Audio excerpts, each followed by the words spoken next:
Welcome to my another video. और उम्मीद करती हूँ आप सब लोग बिल्कुल खैरियत से होंगे। मैं भी बिल्कुल खैरियत से हूँ।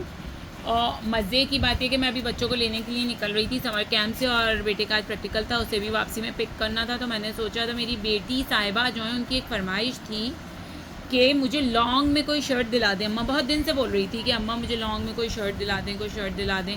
तो मैंने सोचा कि चलो आज वापसी में देखने जाएंगे कहीं किसी अलकरम साया वाया की ब्रांड पे या गुल अहमद में कहीं मिल रही होगी लॉन्ग शर्ट। एक दफ़ा मैंने ना उसको साया की ही शर्ट ला कर दी थी जो लॉन्ग थी, तो वो उसको बहुत पसंद आई थी। लेकिन उसमें हुआ कि वो हमारी जो हेल्पर साहिबा हैं वो कपड़े धो रही थी वॉशिंग मशीन में, उसमें कुछ वाइट कपड़े थे। मैंने उनसे कहा कि उसमें ब्लीच डाल दें, तो बेदहानी में उन्होंने वो कलर वाली कमीज़ भी उसमें डाल दी।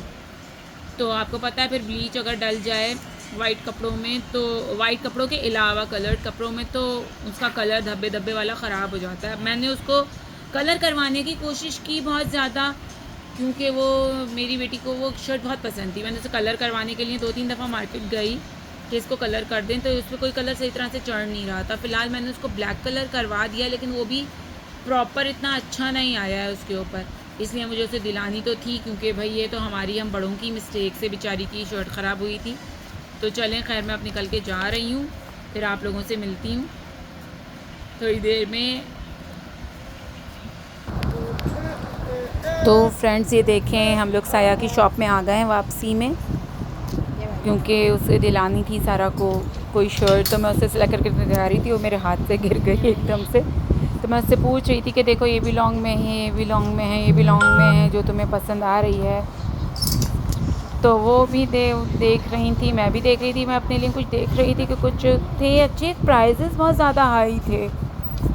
अगर प्राइस थोड़े से नॉर्मल हो तो दुपट्टे बहुत अच्छे थे, ये वाले मैं ले सकती थी अपने लिए, लेकिन फिर मैंने नहीं लिए, क्योंकि ये देखें ब्लैक और फॉन में जो दुपट्टा भी बहुत खूबसूरत है वैसे ओरिजिनल देखने में, रियल में।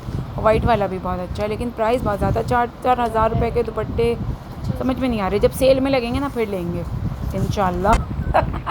आप लोग भी सोच रहे होंगे कि क्या बात कर दी। खैर पसंद करते करते ये ड्रेस मुझे अपने लिए पसंद आया, तो इसमें मेरा साइज़ उनके पास अवेलेबल नहीं था मुझे, लेकिन ये अच्छा लग रहा था। वैसे ये मेरा सिग्नेचर कलर भी है, मेरे पास ज़्यादातर कपड़े आप इसी रंग के देखेंगे। और 11-12 बजे का वक्त था, तो इतना ज़्यादा रश भी नहीं था। मुझे तो लग रहा था उसी वक्त दुकान खुली है, कोई था ही नहीं। हमारे बाद एक खातून आई थी, कोई दुकान में एंटर हुई थी। मैंने बेटी से बोला कि तुम भी यही वैसी में का ले लो, अच्छा लग रहा है, लेकिन सबकी अपनी अपनी चॉइस होती है, उसको नहीं समझ में आ रहा था ये। हालांकि ये देखें, मुझे इस तरह के कपड़े काफ़ी अच्छे लगते हैं। फाइनली बिल बनवा के अब हम लोग निकल गए थे घर की तरफ। तो आए चलो मैं आप लोगों को एक चीज़ दिखाती हूँ। एक तो 12 बज रहे हैं और हमारी कराची की आवाम को पता नहीं क्या हो गया है कि वो सुबह सुबह दुकानें आप देख रहे होंगे ज़्यादातर बंद हैं। दोपहर का टाइम हो गया और लोग दुकानें ही नहीं खोलते। थोड़ी देर के बाद 2-3 बजे के बाद ऐसा रश हो जाएगा जैसे पाँव रखने की, तिल रखने की जगह ना हो। तो मुझे समझ में नहीं आता कि सुबह जब नहीं उठेंगे तो फिर रोज़ी रोज़गार में, कारोबार में बरकत कैसे होगी। रोड की हालत आप देखें। एक दफ़ा मैंने पहले भी एक वीडियो में आप लोगों को बताया था कि हर जगह की रोड टूटी फूटी, जो बस चारों तरफ बकरीद का, जानवरों का सामान नज़र आ रहा है। ये इस ईद की अपनी एक रौनक होती है। ये देखें, जहाँ देखो जानवरों के ज़ेवरात वगैरह सब नज़र आ रहे हैं। गर्मी बहुत ज़्यादा हो रही थी, धूप भी थी, तो बस हम अपने सफ़र की तरफ रवां थे। और कोशिश में थे कि जल्द से जल्द घर पहुंच जाएं, लेकिन ये रोड की हालत देखें। मरीख पे हम लोग गाड़ी चला रहे थे, बल्कि चांद की सरजमीन पे हम लोग गाड़ी चला रहे थे।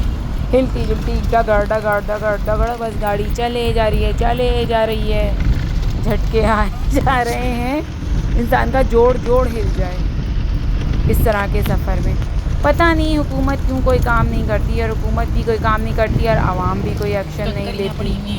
आवाम थोड़ी सी सीरियस होकर एक्शन ले, कंप्लेन करे, तो शायद हमारे बड़े जो हैं उनको कुछ ख्याल आए। देखें, जहाँ चाहते हैं पानी फेंक देते हैं, कहीं गटर उबल रहा होता है, कहीं रोड टूटी फूटी होती है, सब जगह की हालत है। और जो रोड्स बनाते हैं वो ऐसी बनाते हैं कि वो सिर्फ 4 दिन के लिए सही बनती हैं, उसके बाद उन की वही हालत हो जाती है। अब मुझे काफ़ी देर हो गई थी हम लोगों को वापसी में, तो अब घर जाके मुझे खाना पकाना पड़ता है। सुबह मैं ज़रा बिजी थी कुछ कामों में, तो खाना बनाने में लेट हो गई थी। सोचा था जल्दी घर पहुंच जाएंगे तो बनाएंगे, लेकिन वो फिर टाइम ज़्यादा ही हो गया। तो बच्चों ने फरमाइश की कि चलें अम्मा रास्ते से बिरयानी लेते हुए चलेंगे। मैंने बेटे को स्कूल से लिया, उसका प्रैक्टिकल ख़त्म हुआ था, फिर उसके बाद हम लोग बिरयानी वाले को ढूंढ निकल गए कि चलो भाई देखते हैं कि बिरयानी किसकी ली जाए। तो हमने अल रहमान वाले की बिरयानी ली, जो मोस्ट फेवरेट बिरयानी। और पुलाव डिसाइड हुआ, मैंने और मेरी बेटी ने डिसाइड किया हम लोग पुलाव खाएंगे, और दोनों बेटों ने कहा हमें तो बिरयानी ही खानी है। तो हम लोग चलते चले जा रहे थे।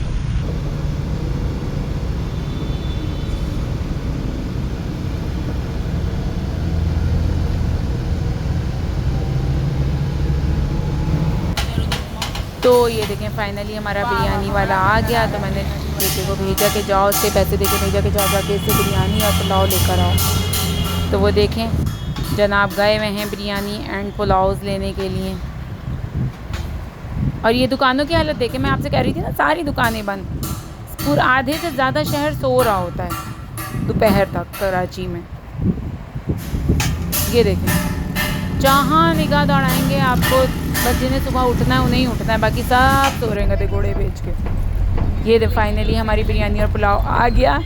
और आप रोड का अंदाज़ा लगा सकते हैं कितनी ख़राब है, किस कदर हिल रहा है। मैं इन लोगों को लेकर घर आ गई हूँ। तो घर आने के बाद इन लोगों ने खाना वाना खाया, मुँह हाथ वगैरह धोया, और उसके बाद ये चल रहा है इन लोगों ने कहा कि चले हम समर वेकेशन एंजॉय करें। मुझे समझ में नहीं आता गाइस, ये हमारे जो एजुकेशन डिपार्टमेंट है ये गर्मियों में इतनी लंबी छुट्टियां क्यों दे देते हैं। इन्हें चाहिए कि रमज़ान में छुट्टी दे दें 1 महीने की, और सर्दियों में 1 महीने की दे दें, 2 महीने बराबर हो गए। लेकिन नहीं, वो पूरा 2 महीने 2.25 महीने छुट्टी इसलिए होती है एनुअल एग्ज़ाम्स के बाद कि बच्चे क्या हुआ, अच्छे तरीके से फजूलियात सीखें।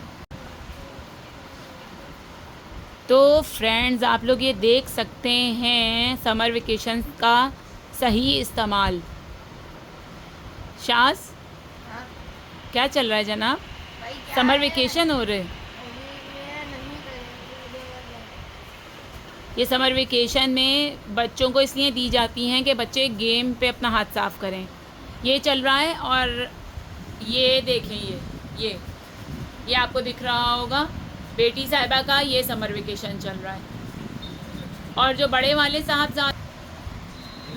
साहबजादे हैं वो अपना पढ़ रहे हैं प्रैक्टिकल का बैठ के। इन दोनों का ये समर वेकेशन चल रहा है। लेकिन खैर कोई बात नहीं है, ये लोग तो ट्यूशन भी जाते हैं पढ़ने, और इसके अलावा मैंने इनको समर कैंप में भी एडमिशन दिलवा दिया है, जो इन लोगों को काफ़ी नागवार गुजर रहा है। नासाज नहीं, नागवार गुजर रहा है। तो क्या है, सब लोग छुट्टियों में रेस्ट करते हैं घर पे, आपने हमें समर कैंप में लगवा दिया, तो भाई कितना रेस्ट करोगे? आप ही लोग बताएं कितना रेस्ट करेगा एक बच्चा या कोई भी बड़ा। पूरा दिन है रेस्ट के लिए, अगर उसमें से 2-3 घंटे तुम लोग कहीं पढ़ने के लिए चले गए, it's not a big deal. तो जनाब आखिरकार इतनी देर की मेहनत के बाद जो आप लोगों ने अभी देखा ही होगा, साया का ही इनको दोबारा एक लॉन्ग शर्ट के साथ वो 2 पीस जो आजकल सूट चल रहे हैं वो पसंद आ गया था, तो वो इन्होंने लिया। और मज़े की बात ये कि स्ट्रोलर भी घर से ही निकल आया। अब आप लोग मुझे बताइएगा किसके साथ सही लग रहा है या दूसरा लूँ, कमेंट्स करके ज़रूर बताइएगा मुझे। तो आप चलें इसको अनरैप करते हैं। तो जनाब चलें इसको खोलते हैं और मैं आप लोगों को दिखाती हूँ। शाज बेटे साइड में हो, इसको सीधा करके लगाओ ज़रा।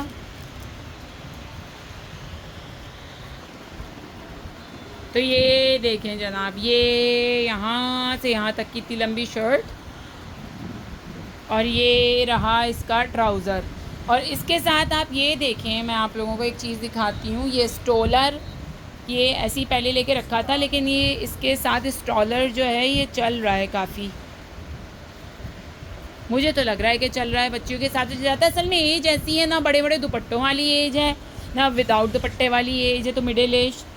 तो ये तो भाई सारा के साथ गुड हो गया।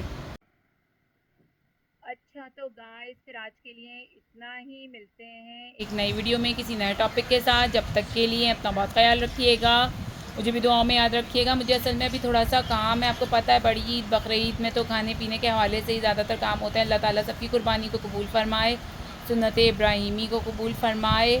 तो खाने पीने से रिलेटेड तो मुझे ज़रा कुछ काम है, टिक्के वगैरह कह रही हूँ, सॉरी, अदरक लहसुन वगैरह का पेस्ट बना के रखना है, प्याज वगैरह पीस के रखनी है। और फिर मैंने पपीता मंगवाया था कच्चा, तो मुझे उसका भी पेस्ट बना के रखना है गलावट के लिए। और बस यही काम है। अपने लिए भी देखने गई थी कुछ कपड़े, लेकिन मुझे कुछ ख़ास कपड़े समझ में नहीं आए। अब देखिए, मैं जाती हूँ कल परसों में अगर मुझे टाइम मिला, और वरना तो फिर ईद के बाद देखूँगी, जब मार्केट्स दोबारा ओपन होंगी तो फिर उसके बाद देखूँगी। फ़िलहाल तो मुझे मुहर्रम के हवाले से ही कुछ तैयारी करनी है, क्योंकि बच्चे बड़े हो जाते हैं, उनके पिछले साल के कपड़े छोटे हो जाते हैं, और हमें भी अपने पहन के जब हम घिस देते हैं अपने सारे कपड़े, 1-2 जोड़े तो नए चाहिए ही होते हैं। तो ब्लैक एंड वाइट की कलेक्शन, क्योंकि अयाम अज़ा नज़दीक हैं, बकरीद के तो फ़ौरन बाद तो मुहर्रम स्टार्ट हो जाते हैं, और हम लोग तो बकरीद पे भाई मुहर्रम की ही तैयारी करते हैं। तैयारी क्या होती है मुहर्रम की, बस ये कि जो भी है, कुछ अगर कोई जोड़ा वोड़ा काला बनाना है बना लिया, या और कोई काम है तो कर लिया। बस चलें, तो फिर मिलते हैं नए वीडियो में। तब तक के लिए अपना बहुत सारा ख्याल रखिएगा, मुझे दुआओं में याद रखिएगा। चैनल को लाइक कीजिएगा, सब्सक्राइब कीजिएगा, शेयर कीजिएगा, बेल आइकन पे ज़रूर क्लिक कीजिएगा, कमेंट्स भी ज़रूर कीजिएगा। ओके, जब तक के लिए अल्लाह हाफ़िज़।